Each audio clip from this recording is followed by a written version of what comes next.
This is Renelle, and welcome to Quality Hang with Rod Brooks and friends. And here he is now, your host, my main man, Rod Brooks. Thank you very much, Renelle. Indeed, it is another edition of Quality Hang. I am Rod Brooks, and as always, I'm joined on this broadcasting adventure by my man, my partner in crime, my friend, and yours. He is Marcus Osborne. What up, dog? What is up, man? I'm just trying to thug out this heat in this room. You don't have to do it. Turn on the fan, bruh. I got this light on me. I'm trying to avoid turning on the fan because the fan makes this shitty noise. I'm a gangster though. I'm a G. We gonna thug this out. I'm gonna get through it. And you are a G. I would never question your toughness, your G-ness. I'm just saying. But at the end, I'm gonna be sweating like a hooker in church. Trust me, this is rough. Please do not sacrifice your comfort for me or this show. I appreciate it, but please do not sacrifice it. Because what I don't want you to do is to pass out in the middle of this bad boy. So you know what? I'm down to do whatever gets the views up. I appreciate it. It's wholly unnecessary. So matter of fact, turn on the fan. Matter of fact, I might turn the heat up. Just get these numbers up. Get these numbers up, man. Marcus Osborne, dying for his art. As always, Quality Hang is brought to you by the fine folks at Hop Monk Taverns. 3 locations to choose from: Novato, Sebastopol, and in Sonoma. Great atmosphere for families. Excellent food, excellent craft beer selection, and an even more excellent selection of live entertainment. So make sure you check out what they have live entertainment-wise at hopmonk.com. But if you happen to be around any of those 3 beautiful Bay Area locations, Novato, Sebastopol, and Sonoma, stop by, whether you're by yourself, whether it's a work gathering, or whether you have family. Hop Monk is the absolute right place. And when you do go by, tell them the fine folks at Quality Hang with Rod Brooks and friends sent you.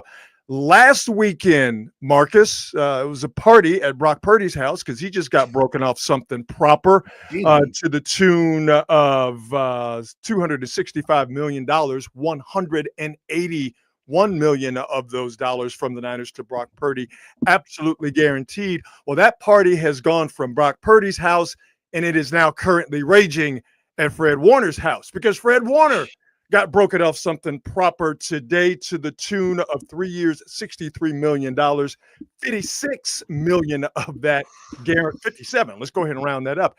Absolutely guaranteed. Fred Warner, in my estimation, the best linebacker in football. And now the best linebacker in football is the highest paid linebacker in football. The Niners, Marcus, this offseason have detailed a couple of things.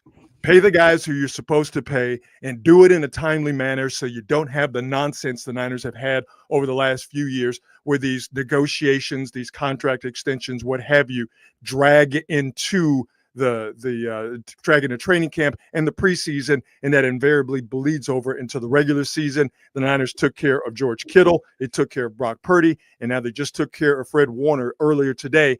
And we haven't even gotten to mandatory minicamp, and we're just now coming up on the 3rd week of May. Good job by the Niners. Yeah, do you think this is the 49ers simply trying to avoid distractions, or is this going, you know what, we know for a fact we want these dudes, let's just sign them? The answer to your questions, yes. Both of them. I mean, they are learning from their mistakes, that you can be tough and you can negotiate. You can do all that stuff to a fault. And it happened with Debo. It happened with Brandon Ayuk. Happened with Trent Williams. But allowing that stuff to go deep into training camp and then start to affect your regular season, whether it's from a physical standpoint where those guys are not ready, whether it's from a mental standpoint where they're not mentally ready or there's some hard feelings, that has a negative, that has a deleterious effect on your football team. And the Niners realize the error of their ways. And so it's that. And also, if you're not going to pay Fred Warner, if you're not going to pay George Kittle, who are you going to pay? Who are you going to pay? Yeah. So it's a matter of they made some mistakes before on how long it took to pay certain guys. The certain guys that they did pay, you know what, there's nothing you could do about that. But what you can do is not repeat the same mistakes that have had a negative effect on your football team being able to win football games. So the Niners took care of business. And again, if you're not going to pay a guy like Fred Warner, then what are you going to spend that money on? Yeah, I wonder also if they feel like, and maybe these contracts being dragged out to a lesser degree, obviously, but maybe these contracts being dragged out led to the slow start to the season for a couple of 100%. these guys. Yeah. And I know if I'm Debo, if I'm Ayuk, I'm going, wow, they really didn't want me that much. I mean, they really kind of just dragged around because they had to figure out if they really wanted me on the team. Yeah, I mean, you could look at it that way, and I think it would be hard to fault guys for looking at it that way. Sure. Ultimately, though, especially if you're Brandon Ayuk, you got the money. You got the money. So while it did take a long time, you eventually got what you wanted, which was the life-changing money, which was the security, as secure as you can be with an NFL contract. But I think the message being sent to not only current players, but also, guys who might end up being Niners, is that we're not going to play that game anymore. If we like you and we think that you are a key part of what we are trying to do and win football games, then we're going to take care of you. So, there are a lot of teams all across sports in this country who will continue to make the same dumbass mistakes over and over and over again. For instance, the Dallas Cowboys. And that's only going to harm you in the long run. This doesn't make the Niners perfect. This doesn't automatically guarantee that they are going to win a Super Bowl, but This is a step in the right direction in terms of course correcting. The Niners got off course over the last couple of years. Now they're trying to get back on course. And I think what they've done this offseason with these signings, with addressing their understandable defensive needs in the draft, and just the overall way that they've handled this offseason, it's winning an offseason is like winning a press conference. It really doesn't mean anything. But when you go back and look at the Niners' past couple of off seasons and what they've done right now, like I said, course correcting is one way you start to get back on track if you're the Niners. And eventually I think that's going to pay dividends in terms of winning football games. Yeah, if nothing else, the San Francisco 49ers have proven to be a very stable organization through the Shanahan years. And so credit to them for that, man. I mean, you're not going to always win. You're going to have years like you've had in the past where you get a bunch of dudes injured and the season doesn't pan out, and that's going to happen. But you know what? On a different topic, just thinking about the money these guys are getting. This is a conversation my brother and I got into, and I've actually had this conversation over the years, and I've flip-flopped on it. I have a different answer every time. But now I'm pretty sure about where I land. Okay. If I'm a player, and I'm a pretty good player, and I know I'm about to get my money, a shitty team offers me more money than a better team. Do I chase the money or do I chase the decent team? And I thought about this, and it comes down to I would probably take less money to go to the better team. I used to think, nope, I'm just giving my paper. I'll deal with the losing. But you know what, dude? Losing sucks. It does. Every single night. It does. Soul-sucking losing on the road. Ugh. I would be like, get me the fuck out of here. But you also, especially in the NFL, where the average career is still 3 years and a few months, you still have to, you got to take the money and run. Obviously it's up to each individual player, but you have to maximize your earning potential. And if there's for the most part, the crappy teams don't necessarily get involved in the big bidding. But if there is a team that is a perennial winner and they're offering you less, there's a team that maybe is on the come up, but they're not exactly there yet, and they don't necessarily have the best reputation, but they're offering you life-changing and more to the point, the guaranteed money. If the guaranteed money is more, I would say 7 to 8 out of 10 guys are going to take that money. 100%. Like, yeah, I absolutely believe that. You would be surprised at, and I don't blame dudes for this at all in none of the sports. You'd be surprised how many professional athletes play strictly and totally for the money. Of course. We have this idyllic thought that they really are doing it for the love of the game, or they're doing it for the fans, or they're doing it for the city. And I'm not saying that there's not some of that involved in the decision-making process, if you will. But ultimately, these dudes are independent contractors, and they make their money with their bodies and their minds. But with football, you are using your body to make that money, and you don't have a long time to do it. Body's just eventually going to give out because of the nature of the beast, the nature of the sport.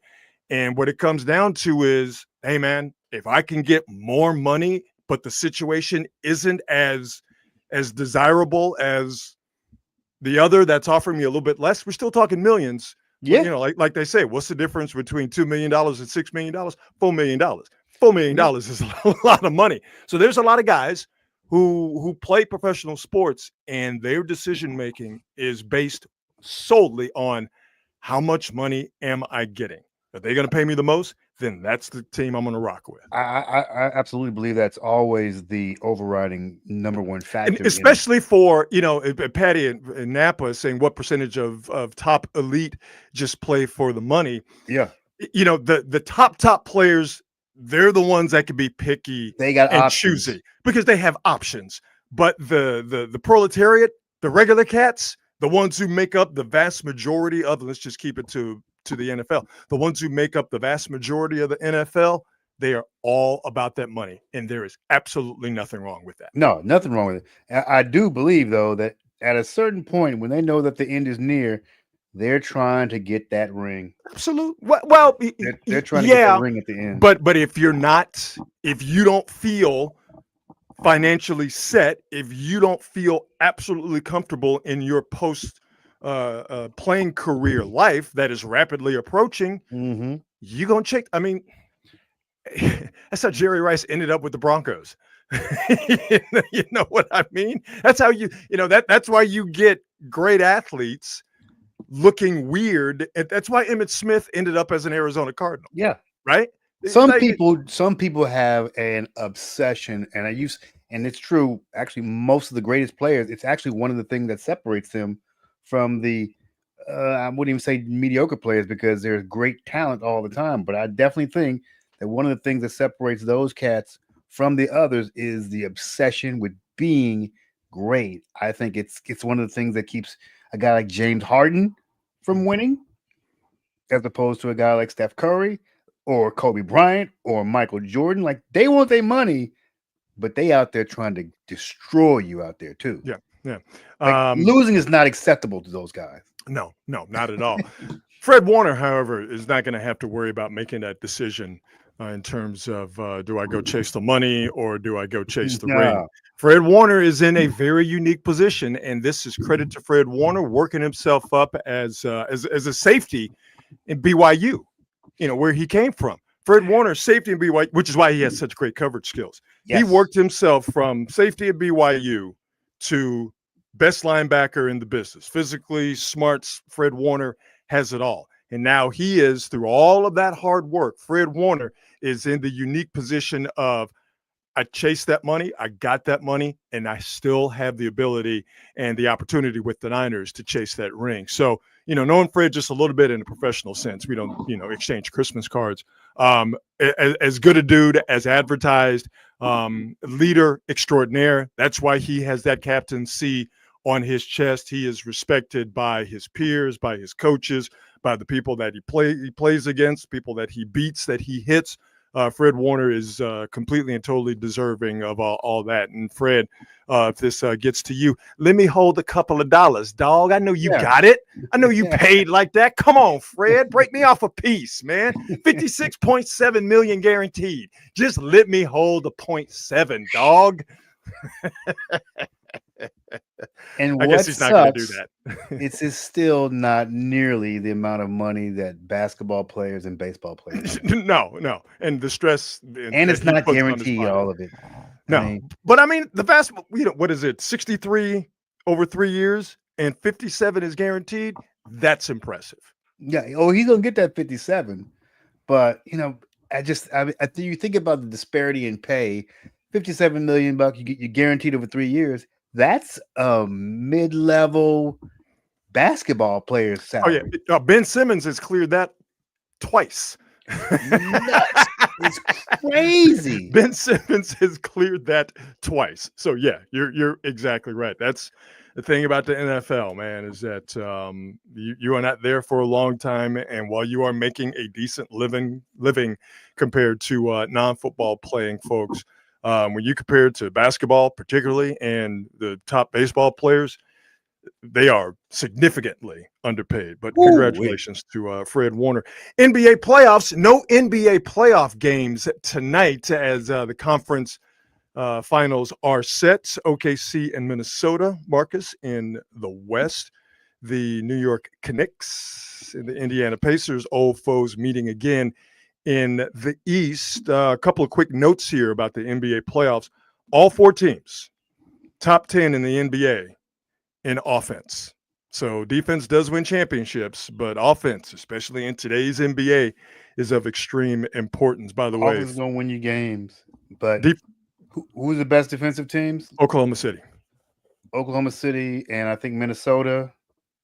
Yes. Yeah. And the Knicks are too, right? Aren't they? Yeah. The Knicks are good defensively. I don't know exactly where they rank. Denver was the only team, was the other team that was a top 10 defensive team. But out of these four, Oklahoma City is the best defensive team.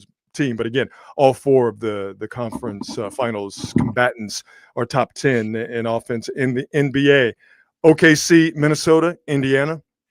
Zero championships between the three. Yeah, are going to be great games. The Knicks last won a championship, Marcus, in 1973. I mention all that to point this out. We will have the seventh different NBA champion over the last 7 years.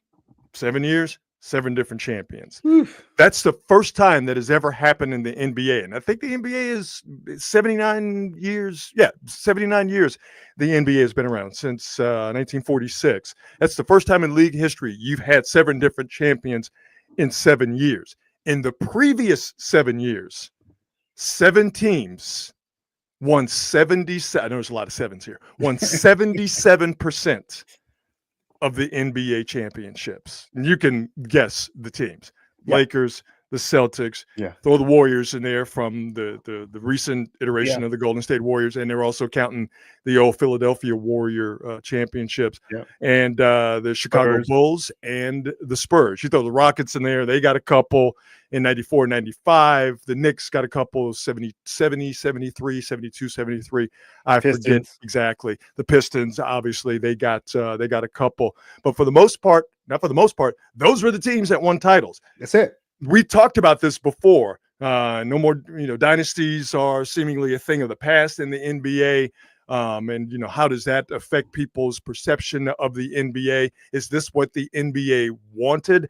I think so, especially with the way that the salary cap and all of that stuff has been finagled, massaged, however you want to put that, Marcus, where it makes it harder for teams to keep guys together. To get 7 different champions over the last 7 years, I think this is exactly what Adam Silver and the NBA wanted. And you're going to get either a brand new champion or a legacy team in the Knicks that's going to see his first title in over 50 years. Either way, I'm pretty sure the NBA is pretty stoked about it, even if you don't have the Lakers involved. Yeah, I as always, I believe this is a cyclical. I think this is an anomaly. I think dynasties are inherently good for sports. You always need a villain, someone to root for or against, whoever, no matter who that is, particularly in the NBA, where there is not as much team loyalty as there is in baseball and the NFL. You need to have yourself a villain, a Scrooge, someone to root for or to hate. Yeah, it's exciting for those scrub cities. Hate to say it Indianapolis, etc. I mean, sure, they might luck up and get a ring, but no one gives a shit. Like no one cares about those cities, about those teams, I should say. People care about the Knicks now. Come on, dog. Come on. Well, the Knicks. Well, the NBA cares about the Knicks. Well, I mean, I think the largest media market right? and the largest population center in the United States, I think those people care. 100%. Once you get outside of New York, no, people don't care. But it's still New York. There's a lot of 100%. people in that area, in the 100%. northeast part of the country that cares. You got 12 million people who are going to be rooting for that team. That's good for the numbers if they get up there. It's really good. 50 million people rooting against them, me being one of them. That's right. That's why they like that, because you got the villain. And if people will root openly against it, like for people like you and me, we don't really care. Right? It's the casual fan who all these leagues are courting. Well, I think, and I catch what you're saying, and we just fundamentally disagree on this. I think the attitudes and how the league is consumed, not just in the United States, but you have to think about the NBA as a global product, even though the majority of the fan base is in the United States. It's a global product, and because it has changed in how people view it, people are, and you just said it a little while ago, they pay more attention to individual players than they do the teams. I think we in the United States, we gravitate towards the teams and the cities that they come from. Younger viewers and around the world, people gravitate towards Shai Gilgeous-Alexander, Anthony Edwards, Jalen Brunson, Tyrese Halliburton. They focus on those star players. And the star player, that's something the NBA has been pushing, well, since 1985, 86, when Michael Jordan started to do his thing. Now we are just starting to see the real fruits of their labor, over the course of the last 40 years, making sure it's about the individual player, the star, the city, and the market doesn't matter. I think that this is exactly what the NBA has been gearing up for, and they got exactly what they wanted. A different champion with a legacy team involved, but also these players, particularly the ones that I mentioned, Brunson, SGA, Halliburton, and Anthony Edwards, these guys now are being not pushed to the front, but they are now in the forefront because they are part of the last four teams standing. And now with things shifting, because you're getting closer to the end of Steph's career, you're getting closer to the end of KD's and LeBron's career. Now it's like, okay, who's going to be the next guy up? And there's no better place to have these guys showcase themselves and kind of fight it out as to who's going to be the next guy up than it is the conference finals and eventually the NBA finals. Yeah, they've got to get themselves some major superstars out of these conference finals. I mean, we still know that the biggest draws are Steph Curry and LeBron James. Their games are always the highest rated games on television. Right. And I mean, this was David Stern's original idea with the pimping out of Magic Johnson and Larry Bird. It saved the NBA, but I think in some ways it hurt it as well, because again, the focus is no longer on, this team, that team. I love the idea of the teams being sort of the main player. I get that the NBA does it the way they do it, and it's gotten them this far. It's become a global brand because of a lot of that. So that's really helped. But we'll see. I mean, I'm still a basketball junkie. I'm going to watch either way. I'd be curious to see what the numbers are at the end of this, just because I'm on the media side, that stuff intrigues me. But most of the people who are fans don't give a rat's ass. Brother man, things done changed. Yep. It's a different sport that is consumed in a completely different way by a completely different, younger generation. That old adherence to cities and teams, people just don't care anymore. They just don't care. But I think there's room for everybody to consume the NBA and watch it and root in the way that they want to. I don't think one side is better than the other. I don't think there's a right, there's a wrong. I've said this before. I just want to see hoopers hoop. We got hoopers in these four with these four teams in these two conference finals, and I think we're going to see some top-notch hoops. You care to make a prediction, or you want to see how it shakes out for the first couple of games? See, in the East, I'm going to begrudgingly go with the Knicks. Mm. And in the West, it's a tough one. It's a tough one. It's a tough one. I've gone back and forth, dog. Yeah. It's a tough one. I feel like OKC should be the winner, but I don't trust them. I don't trust them. And I feel like they have the best player. I know people are going to say SGA, but I think Ant-Man is the best player to me in that series. And if that dude catches fire, all bets are off. I think he's not foul hunting. That dude is the truth, man. Yeah, I think what OKC presents defensively, they have the size to not allow Randall to run roughshod as he did over Draymond and the Warriors. They have the OKC. They have the perimeter defense to not stop Anthony Edwards, but to turn his water off when they need to get key stops. They have enough perimeter defensively. They have the height. Do they have the size, though?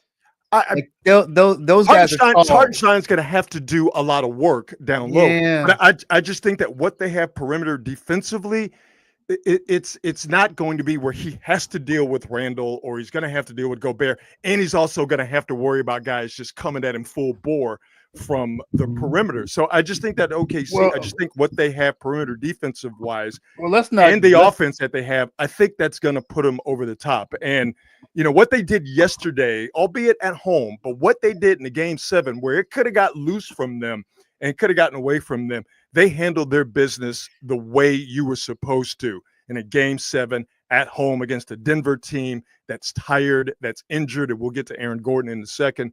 But to me, that was a big grow-up game from them yesterday. Passing that test, I think if you can win a game 7 and your back's against the wall, even though you're at home, you look at games 1 through 6 in the conference finals and go, if we can do that, we can handle our business in these bad boys. Yeah, I think that I think that Denver finally lost steam. Oh, yeah, sure. Yeah. Because the rotation wasn't deep and Jamal was still sick. Yeah. And Gordon wasn't 100%.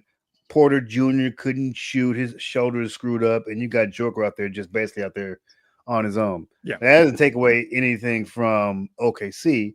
Because they went out there and they spanked that ass. So you got to give it up to them. But I think that this is going to be a different deal. I think we talk about sort of OKC's backcourt, the perimeter guys, but Minnesota's not a slouch with Jaden Daniels back not there. At all. Not at all. And Edwards and still got Naz Reid. I mean, and you still got some size in Gobert, who I think is sort of worthless. However, before he was completely worthless. Now he's moved up to sort of worthless. Okay, that's progress. All right. However, in this particular series, he's kind of worthless because he's big. He's a big old body. But I mean, if you watch that dude play defense, man, come on. I mean, we've talked about this before. It depends on what you like. If you like guys who defend on the perimeter and they can defend multiple positions, then you like Lou Dort. You like obviously Draymond when he is at full tilt.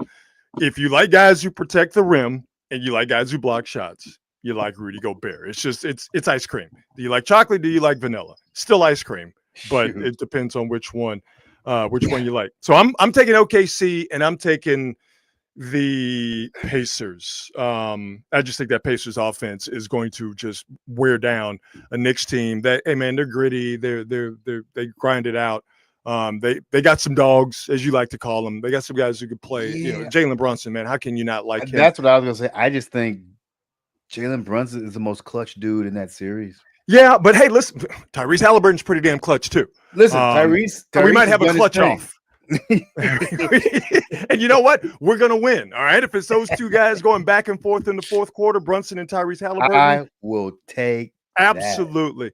But I'm going to take the Pacers. I just think that offense eventually is going to overwhelm the Knicks, and I think the Knicks are going to regress to the mean. And also, Marcus, nothing in life is going to ever make me root for a New York sports team, and nothing in life is ever going to make me feel any empathy, sympathy, or pity for New York fans because they're assholes.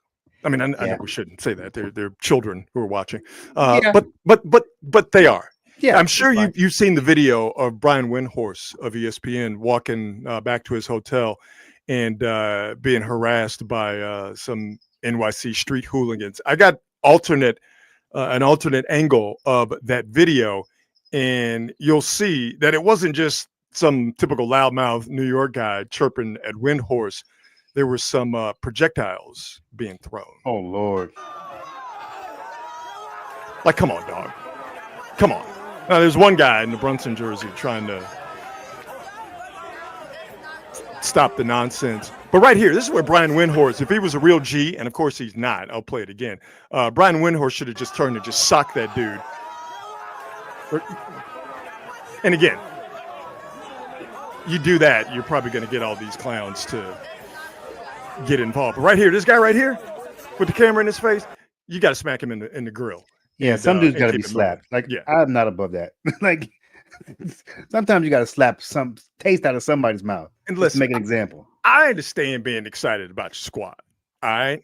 Y'all ain't won nothing yet. You just got to the conference finals. Great, you beat Boston. And I think they would have beat Boston even if Jason Tatum had stayed healthy. All right, great, you beat Boston. Great, you're going to the conference finals. But you don't have to act like a bunch of rabid jackasses. Yeah. Like this video of Knicks fans literally throwing garbage at a guy walking around New York City. And by the way, let's not victim shame wearing a Tyrese Halliburton jersey. These dorks.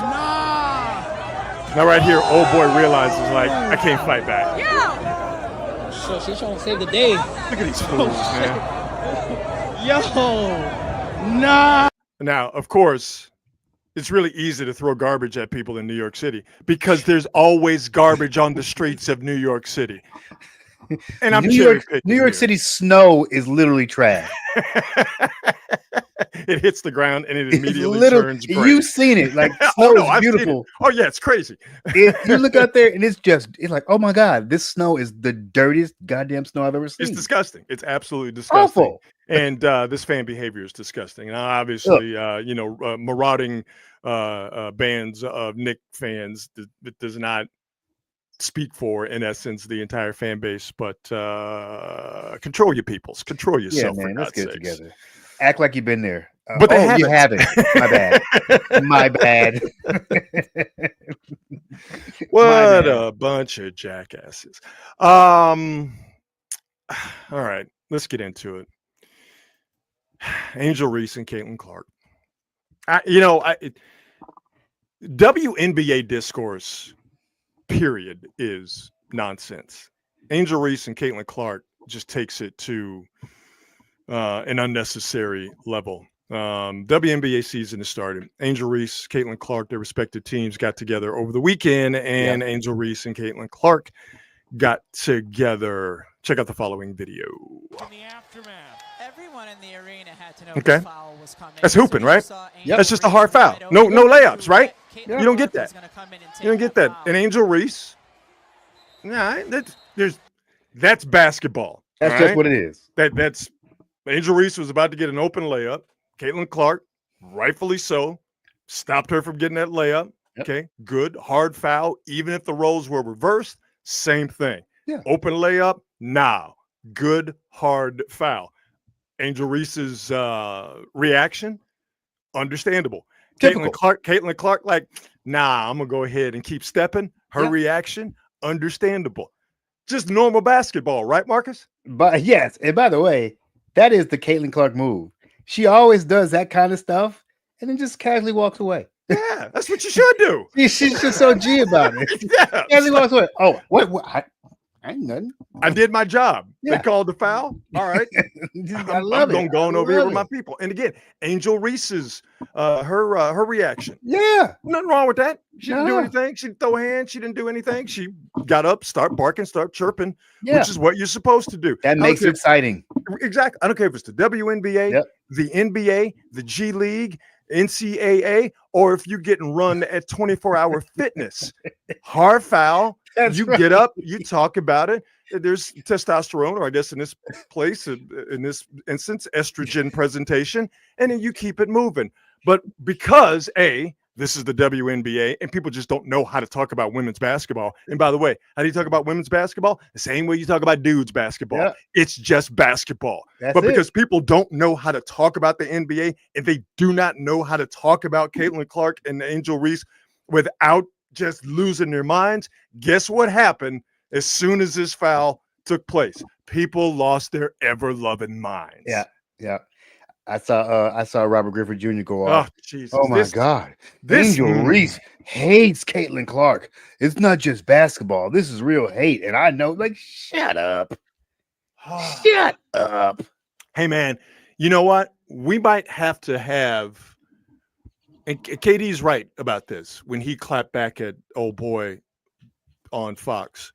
We might have to stop football players from talking about hoop because they don't get it, or they're being willfully ignorant to get clicks or to get reaction, whatever. But Acho and RG3 have just said they don't know how to talk about hoops, but there's nothing stopping them from talking about hoops. This is just basketball That's all it between is. these two ladies. Nothing more, nothing less. That's all it is. Angel Reese might not like Caitlin Clark. Caitlin Clark might not like Angel Reese. But to read anything into this play other than it's just basketball is stupid and idiotic. And if you're peddling the stuff that RG3 is peddling, you're either an idiot or you're trying to get a rise out of people with Yeah. something that is phony.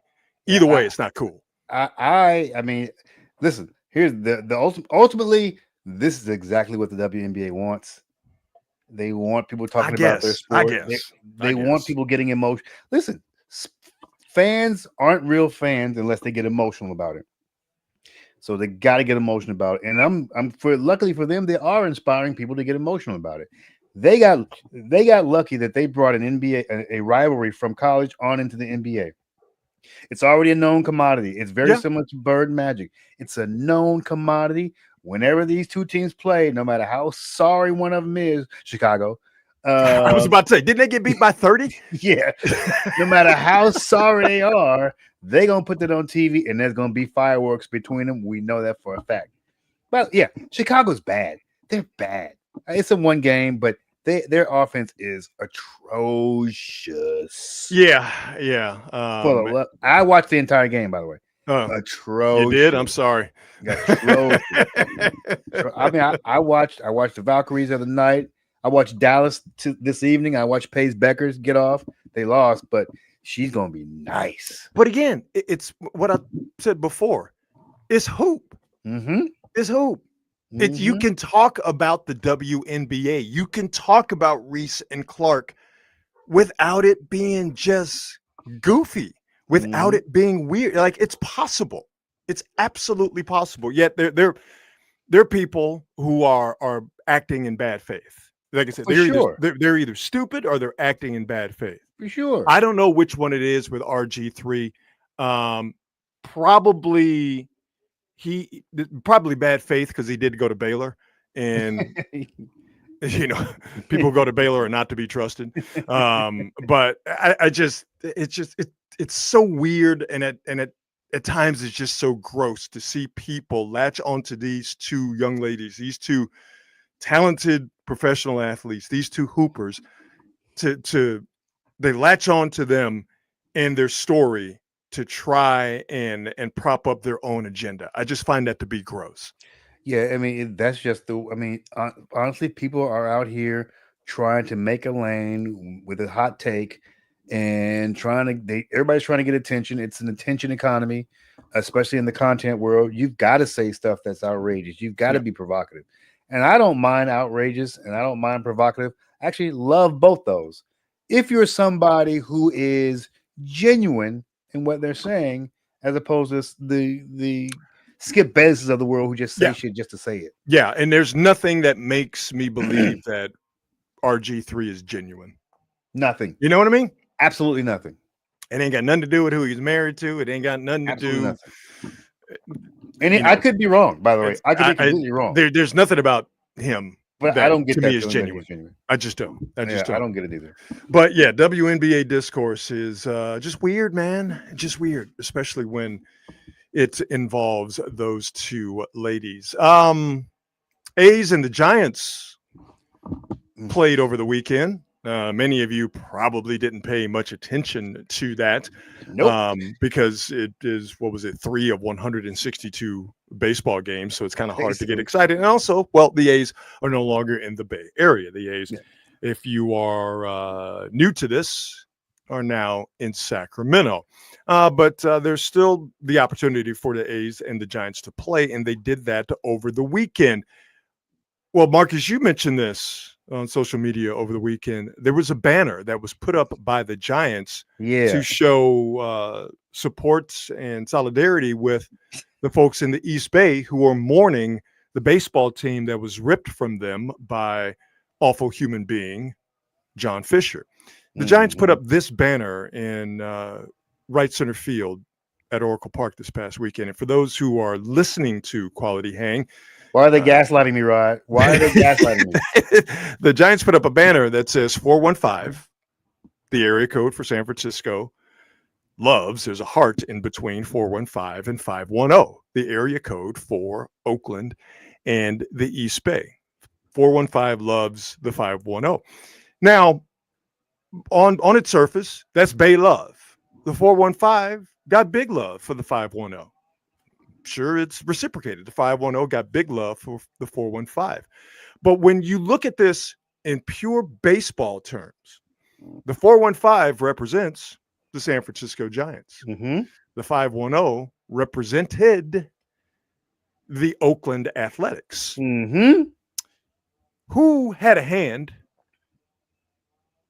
in the Oakland Athletics no longer being in the city of Oakland? Marcus, what baseball club in San Francisco, man, if they didn't have a hand, definitely didn't do a lot to slow John Fisher's momentum and desire to get out of Oakland? Which baseball club in San Francisco, in the 415 area code, had something to do with the A's going to Sacramento and leaving Oakland? I can't quite. Oh, that's right. The Giants. Yeah. There's only one. Just the way they wanted it. I love that they put up a banner, Marcus. It's like, we had nothing to do with this. Yeah. Pay no attention to the fact that we are covered in blood because of the murder of baseball in Oakland by John Fisher. Okay, fine. So we helped him clean up the murder scene a little bit. Yeah, we got a little bit of blood on our hands. And some on our face and a lot in our hair. But hey, we put up a banner that says, we love the East Bay. We love Oakland. We love the 510. You know what I got to do with that, Marcus? You know what I got to do with that? I got to get at it. I got to give it to Gucci Mane face. The full Mane. I got to give it to Gucci Mane face. How you gonna help get the A's out of Oakland and then be like, but we love the East Bay and we love Oakland?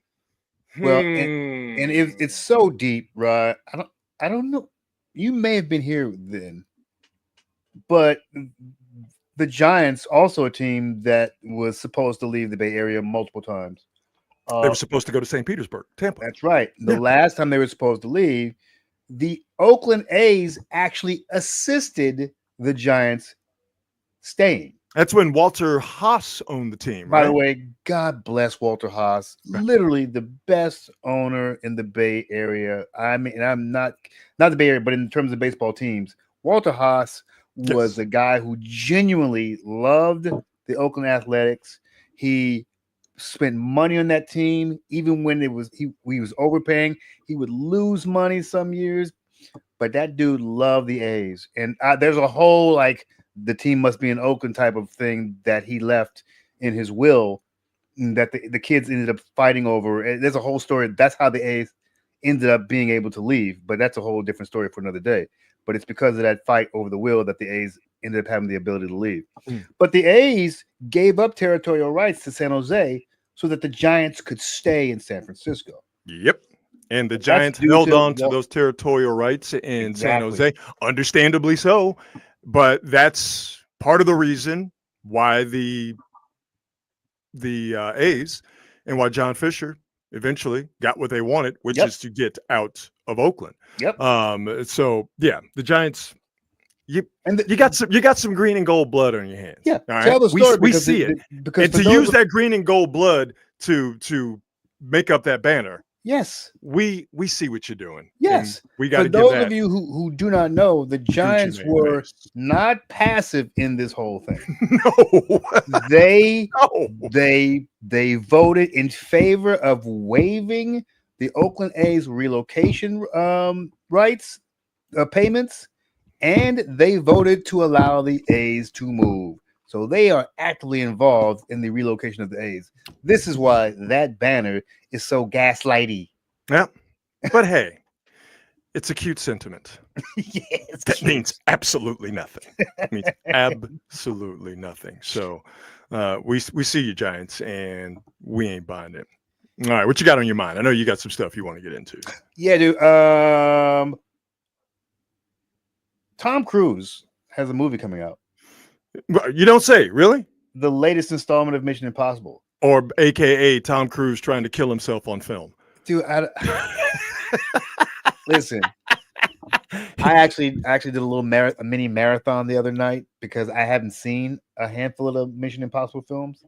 And so since this is the last one, I'm going to check it out. So I watched like 3 of them the other night. Aren't they like the Fast and the Furious, except Tom Cruise is actively trying to kill himself by jumping out of planes and off of skyscrapers in Dubai? I just saw him at the Cannes Film Festival. Yeah.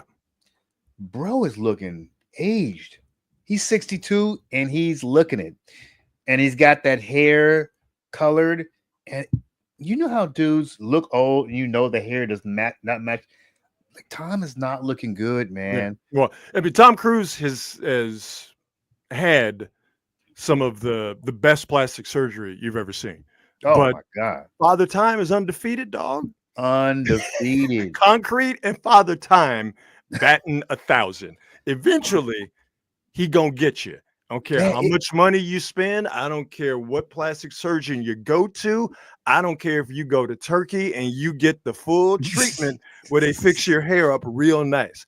Father Time gonna get what's coming to him.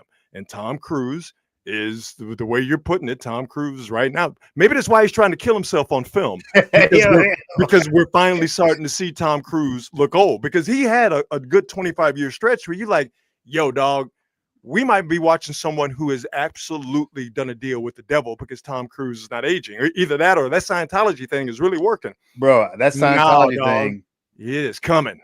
I think they call in that favor because he ain't looking too he looked like he's rotting. That's what it looked like. Look like he's rotting. Poor guy, which I don't feel bad for Tom Cruise. He's a gajillionaire. He's still dating women 35 years younger than him. So I'm not feeling bad for him, but it's not a good look for old Tommy right now. So I'm hoping he goes to some like character roles after this and stop with the action stuff. Did you see that he and Michael B. Jordan are buddies now, and they're going to do a movie together? Yeah. So when Sinners came out, Tom Cruise went and saw the film, and he loved it. He actually went out on Instagram and shouted the movie out and told everybody to go see it. So Michael B is no fool. Hell yeah. Let me go and hell yeah, check out this Mission Impossible and then get in with this Tom Cruise guy while he still has some level of fame. He's doing a sequel to Days of Thunder. Oh, okay. Now you have my interest. I was intrigued before. Now I'm interested. Oh, he's really he's going back to the well like he did with Top Gun. Yeah, and another Top Gun is coming. Oh, they're doing really another one. Yeah, yeah. Well, you know what? This gives me the opportunity to express an opinion that is not shared by a lot of people. The original Top Gun is a profoundly stupid movie. Of course it is. It's just the flight scenes are great. Other than that, it is a ridiculously dumb movie. Yeah, no one has ever said it was not stupid. I don't. They just, You know, they just said I they love don't it. like it. It is. Top Gun has never ever moved me. What is it about Top Gun that you hate so much? It's first off, everybody's sweaty in it. It's overacted a lot. Yeah, I think It's the story is rice paper thin. yeah. If it didn't have cool fighter jets in it, the movie's trash. Trash. That's literally the reason people liked it. Literally the reason people liked it because the but flight scenes were cool. They make it out to be like it's peak cinema. Like, miss me with that nonsense. Okay. Really? Yeah.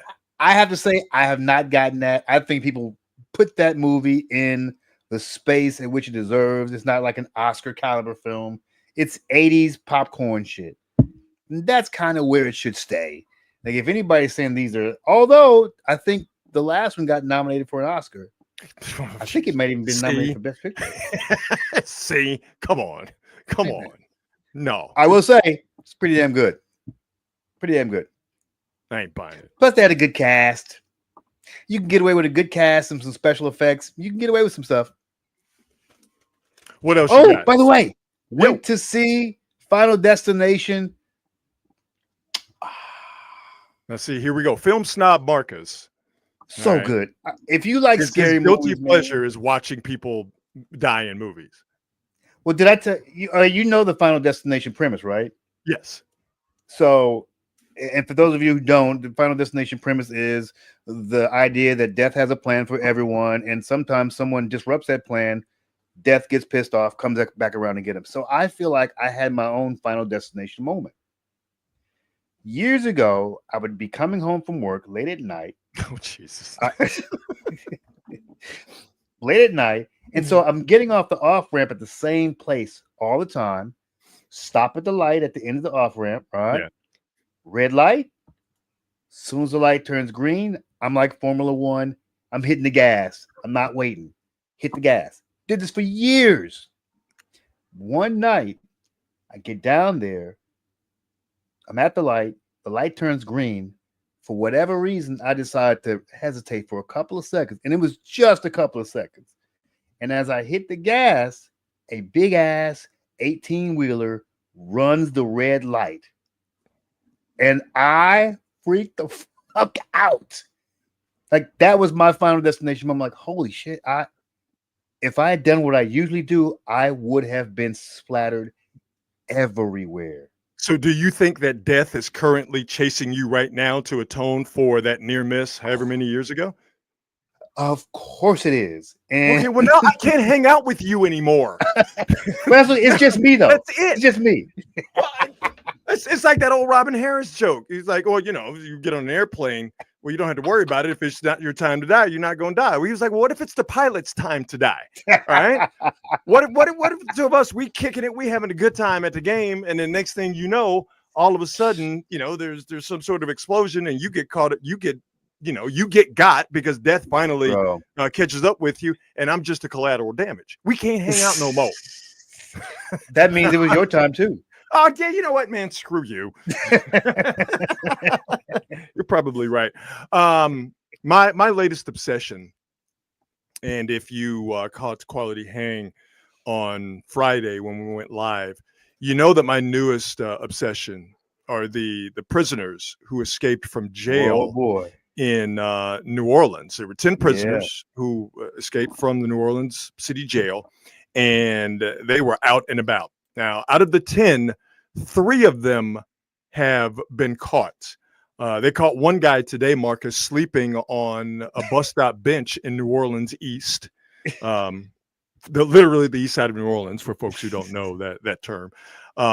They caught another guy on Chef Mentor Highway. Now, I'm mentioning that if you've never been to New Orleans, or even if you have, you probably have no idea where Chef Mentor Highway is. But Marcus, you being a cat that has spent significant time in New Orleans, you know exactly where Chef Mentor Highway Yes, is, sir. and you know exactly what goes down on Chef Yes, Mentor sir. Highway. Would you like to tell the people what goes down on Chef Mentor Yeah. Highway in New Orleans? Yeah, lots of accidents and drug deals. Yeah, exactly. And prostitution. Old boy broke out of jail and went right to the hot spot in New Orleans where they got the drugs and the dope and the fun and the women.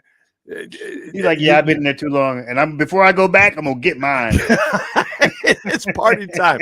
But I said this on Friday when this news came out, that these dudes were going to go directly to the French Quarter. It's a magnet in New Orleans. Yeah, all right. it is. It's one of those places. Even locals in New Orleans still go back to the French Quarter. Mhm. And it's not like Times Square in New York, where a New Yorker will go nowhere near Times Square because, well, A, it's Times Square, and also New Yorkers are too cool to go to Times Square. Well, in New Orleans, the tourists immediately go to the French Quarter, and even the locals still go to the French Quarter. And I said, these guys are going to get out and they're going to go to the French Quarter. Well, guess what? They caught one guy where? In front of a hotel in the French Quarter. Of course. Of course. And there are two guys they haven't found yet out of the 10. What are they doing? Walking down Bourbon Street in where? The French Quarter, right by Hustler Hollywood. You know what it is, Marcus? Hell That's saying yeah. that you go in there, but you know exactly. Look at these two dudes escape from New Orleans City Jail, and what are they doing? Walking down Bourbon Street. Come on, dog. Yeah, you want to look conspicuous? Try to hide your face from the cameras. Wearing a hoodie in New Orleans in the middle of May, you know it's already in the 90s and the humidity is already creeped up. These clowns done broke out of jail and went right back to the French Quarter. So they're round. These guys are their freedom is surprising a lot of people that they weren't rounded up immediately. But one by one, these guys are eventually getting caught because, well, they all went back to the spot that's hot. And in New Orleans, that's always going to be the Quarter. Yes, indeed. And listen, I love the Quarter, but you know, it's about this time when the hoodlums are running around where I feel like I need to be away from there. Yeah. The Quarter, that air of danger makes it fun, but also the older you get, you're like, oh man, I get tired of keeping my head on a swivel, wondering what's going to jump out of the shadows, out of the alleys in the Quarter. What's going to bite me? Yeah, and the funny thing is it's the issue isn't Bourbon Street. It's the streets surrounding Bourbon that don't have 27 cops on horses. Right. It's Toulouse. It's Royal. Right? It's all those other streets. The problem is, and everybody's like, well, you know, stay off Bourbon Street. No, stay on Bourbon Street. That's where you're safe. They're not going to let the Golden Goose. Nothing happen to that, buddy. Nothing. I mean, it's not funny. It was a tragedy, but the terrorist attack on New Year's Eve, New Year's Day, when the guy drove the truck at high speed down Bourbon Street. Yeah. Bourbon Street was only closed for what? A day? Maybe? Yep. Hours? So much, maybe? There's too much money coming off Bourbon Street for them to be shutting that thing down. Yep. I mean, they had to begrudgingly close it during the pandemic. That's right. Yeah. And that's only because tourism was down all around the city. Else they would have kept that thing open 100%. Yep. So, those guys went right back to the French Quarter, just as I predicted. Not that it was a really bold prediction, pretty obvious. If you're dumb enough to go to jail and dumb enough to break out of jail, you're probably dumb enough to go back to the French Quarter or the places that got you put in jail, like Chef Mentor Highway. You're definitely going back. Yeah. You're definitely going. The funny thing about everybody who breaks out of jail, 99.9% of them end up back there within 2 weeks. Yeah. But boy, it's a fun 2 weeks when you're out. Oh yeah, you got to get out there and do your thing. Although those guys skulking around the French Quarter, they didn't. I'll play it one more time. Yeah. They don't look like they're having too much fun. They Yeah, facts. They look stressed out. Especially this cat right here. He is not comfortable right now. Wearing them tight, zesty pants. Yeah, the dorks are right. Definite dorks, but I respect the hustle. So there you go. All right, we're gonna wrap this thing up. What else you got for us? Can we talk about Bill Belichick? That he's a creepy weirdo. Yeah, But I feel like we've been knowing that. This is just another example. Him being, with this young crazy girl. This is just the obvious, almost too on the nose example of Bill Belichick being a creepy weirdo. But if you really paid attention, Bill Belichick was exhibiting creepy weirdo signs even when he was winning Super Bowls. This is facts. The thing that it's not even necessarily the age difference between. It's a significant deal, and it's so strange that this chick is into this guy. Whatever, he's rich. We know how the game is played. Yeah, they don't make it strange, and it actually makes it pretty typical. Yeah, but the weird thing about it is that she's just kind of leading him by the nose everywhere. That's what's weird. Hey, Marcus, I have to tell you, I don't think she's leading him by the nose. I think there's another, what's the word I'm looking for? Another appendage that Bill Belichick is being led by, and I guarantee you, it doesn't have a sense of smell. I'm assuming it doesn't have a sense of smell. It would be weird if the appendage I'm talking about that's not Bill Belichick's nose and he's being led around by this 24-year-old pageant contestant, former cheerleader. My God. It would be weird if this appendage I'm referring to on Bill Belichick could smell, but my guess is it doesn't. It serves other purposes, and now I've talked about it way too much, and now the visual is in all of your heads, and I'm sorry. But my guess is that she is leading Bill Belichick around by something other than his nose. Just a guess. That dude just ran right out to the mailbox. Honey, my Viagra came. It's here. It's here.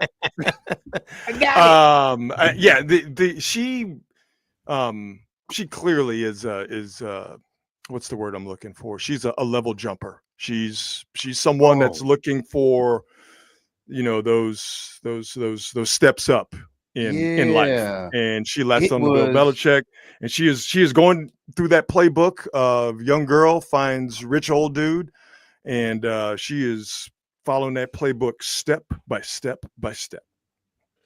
It is weird, and I keep hearing like the family's worried about him and all that stuff. Yeah, you probably should be. And just watching that interview that they did a few weeks ago, like that was all weird, man. Well, but see, here's why she got weird. It wasn't the age thing, her being 19 years old and Bill Belichick being in his mid 70s, or early 70s when they met, that their story is not straight because supposedly they didn't just meet on some flight. Right. That she was around the Patriots when Bill Belichick was coaching. Right. And she's somebody's daughter. That would make her 18, 19 years old. So all of a sudden people are starting to do the math and they're starting to connect the dots on their relationship timeline. Yeah. And that freaked old girl out when the reporter from CBS asked a question about, how they met. Because I mean, listen, you're in a relationship, whether it's a normal relationship where it's age normal or whether it's an age abnormal relationship, people gonna ask how you met. And if your first reaction to how did you guys meet is we're not gonna talk about it, well, guess what that's gonna make people do? Dummy. Absolutely. Talk about it. Yeah.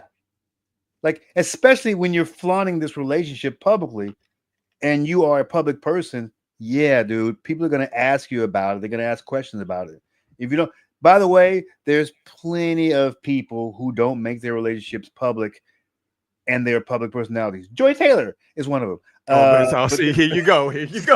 Why you got to bring your girl into this? Your girl Joy Taylor out here wilding, dog, talking about prostitution should be legal, and she looking for a young 20-something-year-old to have relations with several times a day. Go get your girl Joy Taylor, dog, because she is off the meat hook right now.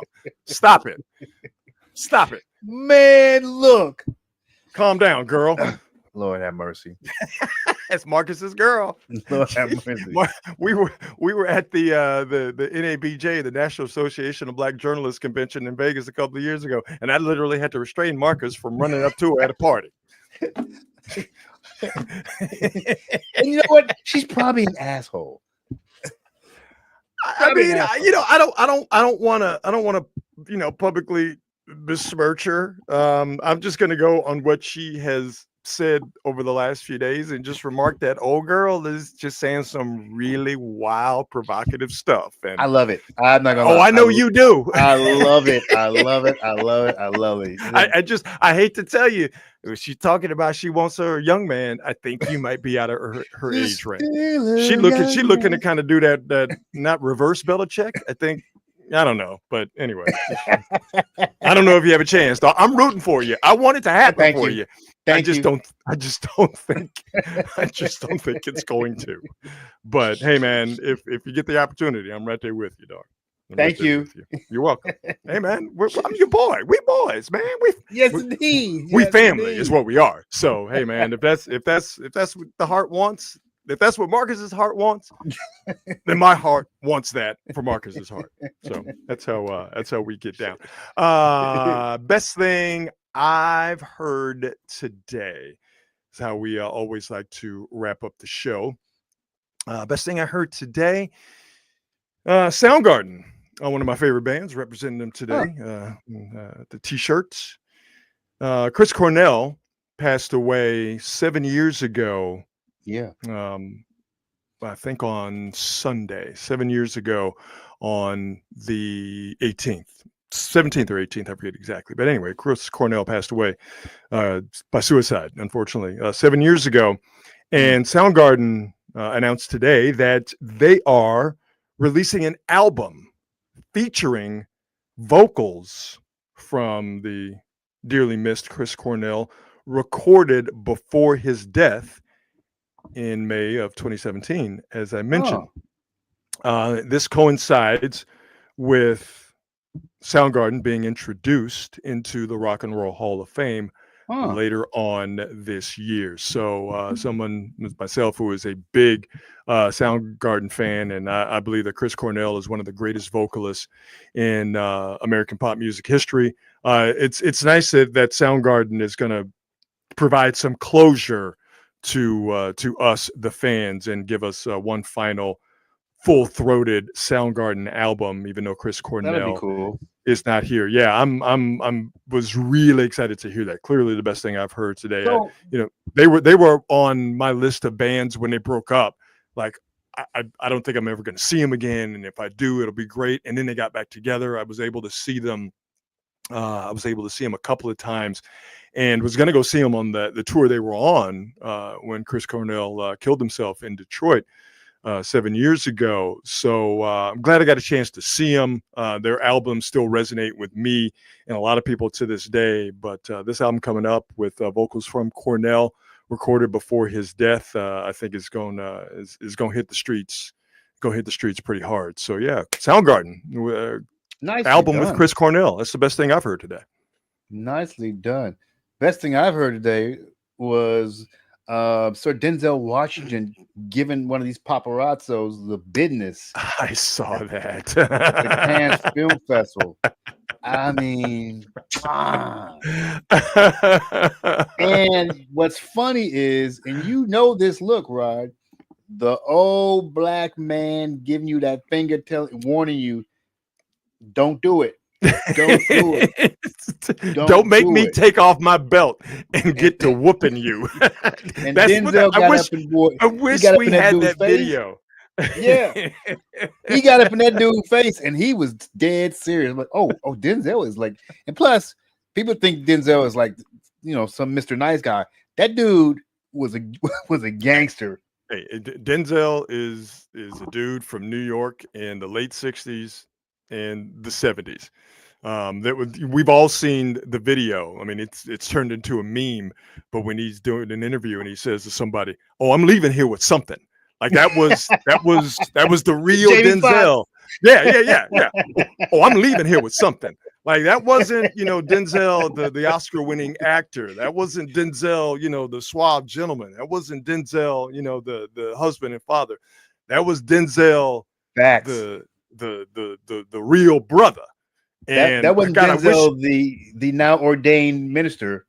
Like no, that was all playing the back. All that movie star, all that ordained minister, all that wise OG, all that was playing the back. That French dude said something to Denzel that he didn't like. I wish we had the video. And Denzel was like, "No, don't catch these beats here, Pepe." By the way, Denzel's not a small man either. No. Denzel, like Tom Cruise is a little guy. Movie stars are little guys. Yeah. I was in an elevator with Sylvester Stallone. I was stunned as to how tiny he was. Denzel is a regular dude. And Denzel, the regular dude, showed up at the Cannes Film Festival and was 2 shakes of a rattlesnake's tail off of that French dude's ass.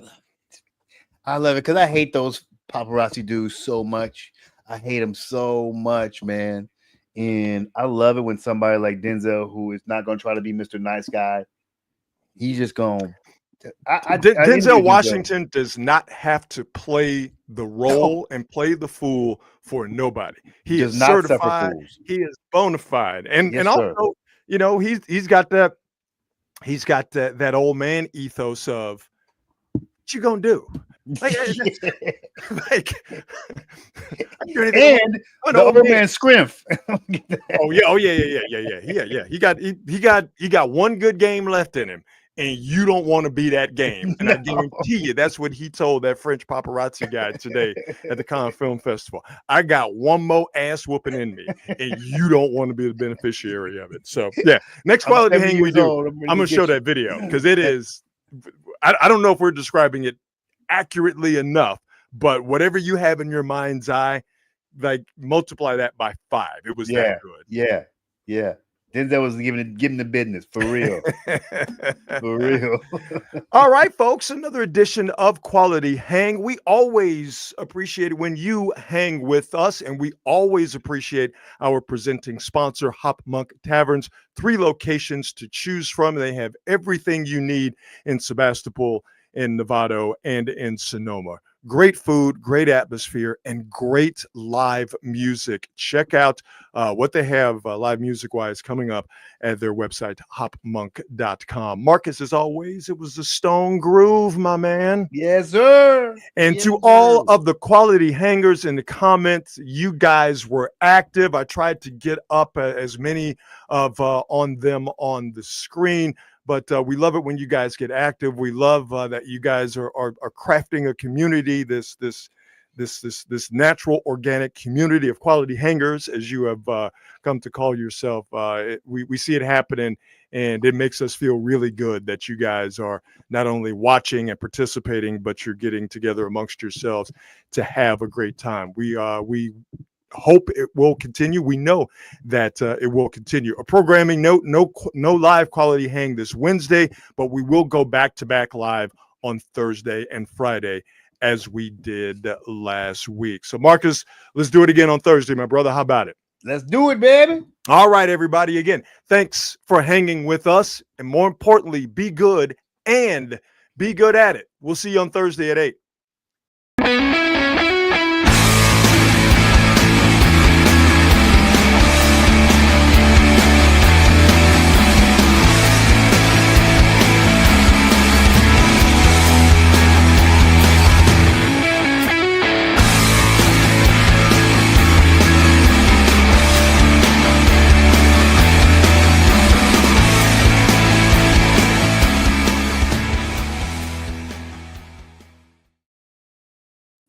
Yeah.